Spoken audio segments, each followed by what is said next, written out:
Welcome to Want More with Dr. Moore, the criminologist of the Bay, where we bring you stories and insights at the intersection of justice and society.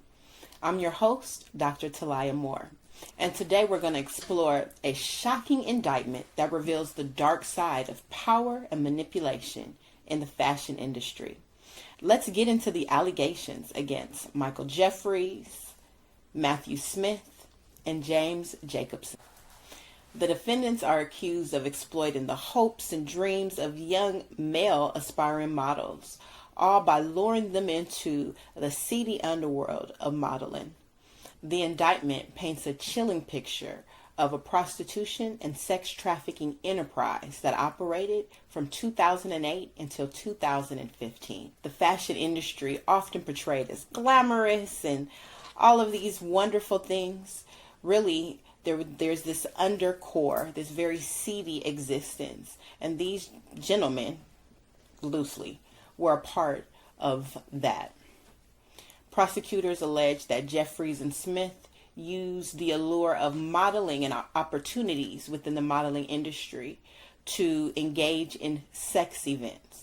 And at these events, they were exploited, they were physically and mentally abused and manipulated, and they were force-fed drugs that really took away their ability to make decisions and sound decisions on their own. Jeffries, being the CEO of Abercrombie Fitch from 1992 to 2014, had a vast array of money and opportunities at his disposal should he choose to bestow them on any of these young models. And so they were really looking for opportunities. And if you're unfamiliar with Abercrombie Fitch, let me just tell you, in the 1990s through the early 2000s, it was a major fashion brand that appealed to many teens and young adults. Some of their ads were considered very risque and really bordering on appropriateness for young people. And so they received a lot of notoriety because of that. Now, they didn't really cater to my aesthetic, but I definitely remember them being a very popular brand at the time. The defendants created an environment where compliance was not just expected, but it was demanded. The indictment includes allegations against Jacobson, who was employed by Smith and Jeffries, and alleges that he would, under false pretenses, go out and seek young men and try to get them to work under these circumstances.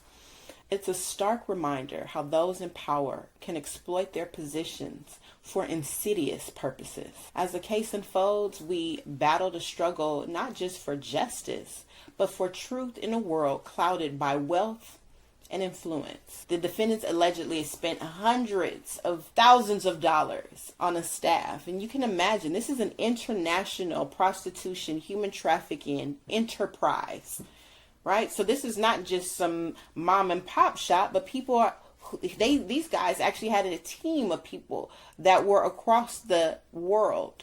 This operated in New York City. This operated in Morocco. They took trips to Bali. So you could see that this is definitely a team effort.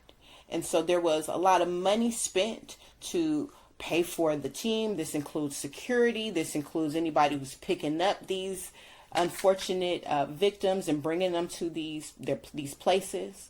Right, so the money invested in this enterprise was really absorbent. The victims were coerced. They were fed drugs that, again, took away their ability to make sound decisions and really put them in very precarious circumstances with these abusers essentially around them. Under the guise of opportunity, these young victims would participate and engage in these parties, thinking that they could possibly be the next face of an Abercrombie Fitch campaign.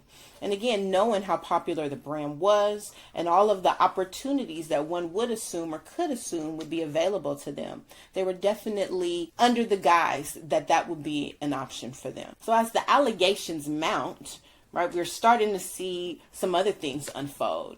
Jeffries, one of the main defendants in this case, was diagnosed with dementia and cognitive impairments. And so now what calls to question is his ability to really participate in his own defense, the conversation around competency.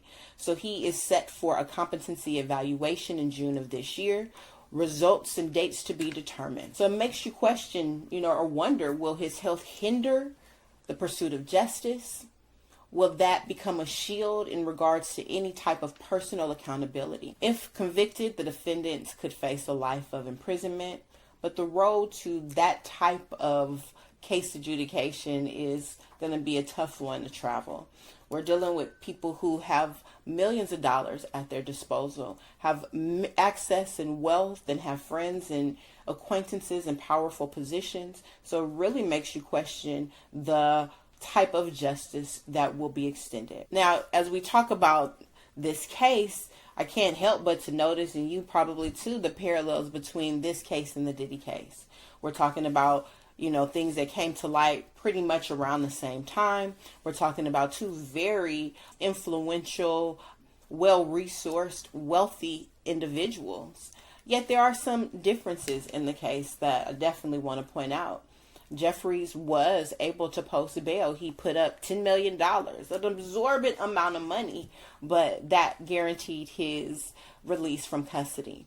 And when Diddy offered to put up to $50 million underneath the same understanding of bail, he was denied.